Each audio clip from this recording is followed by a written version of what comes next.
दिल्ली की लड़ाई न्यायपालिका से होते हुए अब विधायिका तक पहुंच गई है। लोकसभा में सरकार ने दिल्ली सर्विसेज बिल पेश किया।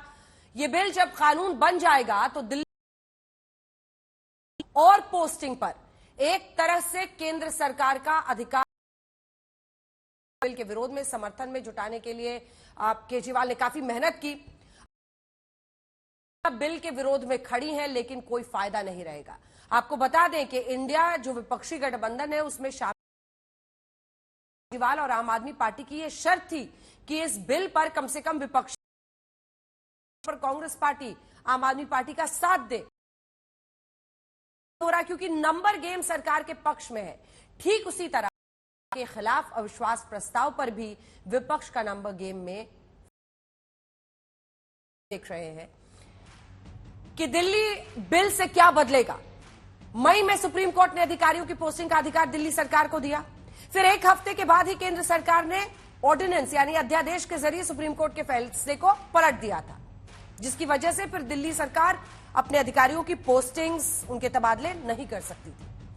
अध्यादेश को दिल्ली सरकार ने फिर सुप्रीम कोर्ट में चुनौती दी, जो अब भी लंबित है, मामला चल रहा है वहां पर। अब दिल्ली बिल से अधिकारियों की पोस्टिंग का हक एलजी को मिलेगा, लेकिन उसके लिए एक अथॉरिटी की सिफारिश पर यह होगा।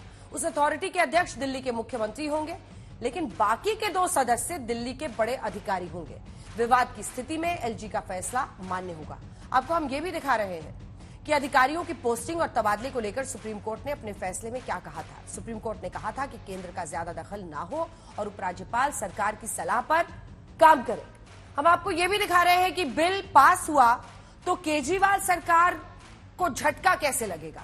सरकार की ताकत कम हो जाएगी, अधिकारियों पर कंट्रोल उनका कम होगा। आप मेरी दूसरी ओर देख रहे हैं कि 8 और 9 अगस्त को अविश्वास प्रस्ताव पर चर्चा होगी, यानी कि इंडिया के लिए यह भी एक बहुत बड़ा मोमेंट होगा। 10 अगस्त को 3 दिन तक बहस चलेगी। 10 अगस्त को प्रधानमंत्री पार्लियामेंट में जवाब देंगे। हम आपको यह भी दिखा रहे हैं कि लोकसभा और राज्यसभा में सरकार के समर्थन में कितने सांसद हैं, विपक्ष के साथ कितने हैं। लोकसभा में सरकार को 363 सांसदों का साथ है और विपक्ष के साथ है 147। मैं फिर आपको चेतावनी दे रहा हूं, आप मत सलाह दीजिए बेटे सीट पे। सारे जो ऑब्जेक्शन लिए गए हैं वो राजनीतिक है। एक सिंपल बिल से आप संविधान कमेंट नहीं कर सकते। दिल्ली में अधिकारियों के तबादलों और पोस्टिंग से जुड़ा दिल्ली सेवा बिल आज संसद में पेश हो गया और शुरू हो गया है दिल्ली के मुख्यमंत्री अरविंद केजरीवाल और विपक्षी गठबंधन वाले इंडिया का सबसे बड़ा और पहला इम्तिहान। भारी हो हंगामे के बीच लोकसभा में बिल पेश हो गया। केंद्रीय मंत्री नित्यानंद राय ने गृह मंत्री अमित शाह की ओर से सदन में बिल पेश किया। जैसे ही बिल पेश हुआ, सदन में हंगामा शुरू हो गया। विपक्ष ने बिल का जमकर विरोध किया। ये संसद है और संसद में बोलते समय हर शब्द का उच्चारण ठीक होना चाहिए। हमारे गौरव गोगोई जी उपनेता हैं, वो बोलते हैं आपको भी पता है। अगर मुझे पता होता तो मैं इस बिल को इंट्रोड्यूस ही नहीं करता। नो, मुझे पता होता तो मैं बिल को इंट्रोड्यूस कैसे करता। आप तो सीट पर आपत्ति पैदा कर रहे हैं कि मुझे पता है।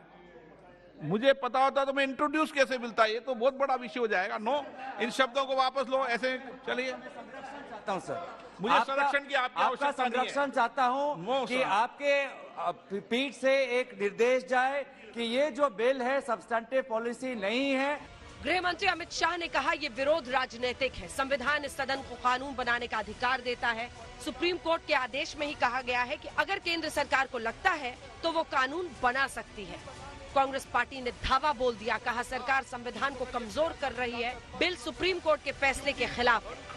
सर्वोच्च न्यायालय के पैरा 6 जजमेंट के पैरा 6, 95 और पैरा 164 एफ, इसके संबंध में सर्वोच्च न्यायालय ने स्पष्ट किया है कि संसद दिल्ली संघ राज्य क्षेत्र के लिए कोई भी कानून बना सकता है।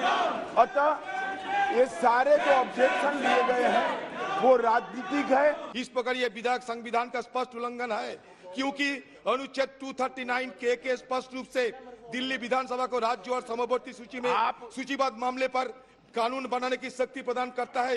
इससे संविधान की अपेक्षा करने और उच्चतम न्यायालय की अनदेखी करने में केंद्र सरकार की दृष्टिकोण को बारे में गंभीर प्रश्न उठता है। सरकार आश्वस्त है कि वो बिल दोनों सदनों में पास करा लेगी। पहले तो जगन रेड्डी ने ही पक्ष में वोट करने का वादा किया था, अब बीजेडी भी खुल के समर्थन में आ गई है। बिल है, सब्सटेंटिव पॉलिसी नहीं है। और ये जो कॉल एंड शक्दर का जो लिखा है कि when a leave of house to the moving of a motion has been granted, no substantive motion on policy matter is to be brought before the house by the government till the motion of no confidence has been disposed of. Okay. Motion of disconfidence has not been disposed of. This is a substantive policy. It is illegal. There is no advertence at all to the actual Supreme Court judgment or the order which the Supreme Court has passed, a speaking order of 7 pages the Supreme Court has passed in the writ petition filed by the State of Delhi against Union of India. Government has brought out a law now pursuant to a Supreme Court empowering it. So how can you challenge legislative competence? फिर बोले AIMIM के अध्यक्ष और सांसद असदुद्दीन ओवैसी। विपक्ष पर कटाक्ष किया, चेस लूडो का गेम समझाया और कहा वो बिल के खिलाफ है, ये सुप्रीम कोर्ट के फैसले के खिलाफ है। टीएमसी ने भी बिल का विरोध दर्ज किया। ये चेस और लूडो का खेल हो रहा है सर। उधर से चेस खेला जा रहा है, इधर लूडो खेला जा रहा है। सर मैं इसलिए अपोज कर रहा हूं कि ये आर्टिकल 123 का वायलेशन है। एक सिंपल बिल से आप संविधान को अमेंड नहीं कर सकते। Parliament is fully competent to pass this bill. If they want to talk on the merit, let them discuss when there is a consideration and passing, sir. I beg to oppose the National Capital Territory of Delhi Amendment Bill 2023. This is totally autocratic. आम आदमी party को double झटका लगा है। एक तो इस bill के खिलाफ इंडिया वाले गठबंधन में तमाम विपक्षी पार्टियों को लगातार लामबंद करने के बावजूद दिल्ली सेवा बिल अविश्वास प्रस्ताव के पहले पेश हो गया, और दूसरा झटका ये लगा कि सूत्रों के मुताबिक दिल्ली सेवा बिल और अविश्वास प्रस्ताव पर मोदी सरकार को बीजेडी का साथ मिल गया है। यानी नवीन पटनायक की बीजेडी और जगन रेड्डी की वाईएसआरसीपी का साथ मिलने के बाद दोनों सदनों में ये दोनों पार्टियां सरकार के लिए अंक गणित सही कर देंगी। बीजेडी ने विपक्ष के लिए अविश्वास प्रस्ताव का विरोध करने का भी फैसला किया है और अविश्वास प्रस्ताव का विरोध कर मोदी सरकार के समर्थन में वोट डालेगी। बीजेडी के लोकसभा में 12 सांसद हैं और बीजेडी के समर्थन के बाद दिल्ली सेवा बिल का राज्यसभा में भी पारित होना पक्का हो गया है, क्योंकि बीजेडी के राज्यसभा में भी 9 सांसद हैं। दिल्ली सेवा बिल के पक्ष में अब कम से कम 128 वोट पक्के हो गए हैं। वाईएसआरसीपी ने पहले ही समर्थन का ऐलान कर दिया था। उधर अविश्वास प्रस्ताव पर चर्चा की तारीख तय हो गई है। 8 से 10 अगस्त तक अविश्वास प्रस्ताव पर चर्चा होगी। 10 अगस्त को पीएम मोदी लोकसभा में अविश्वास प्रस्ताव पर बोलेंगे।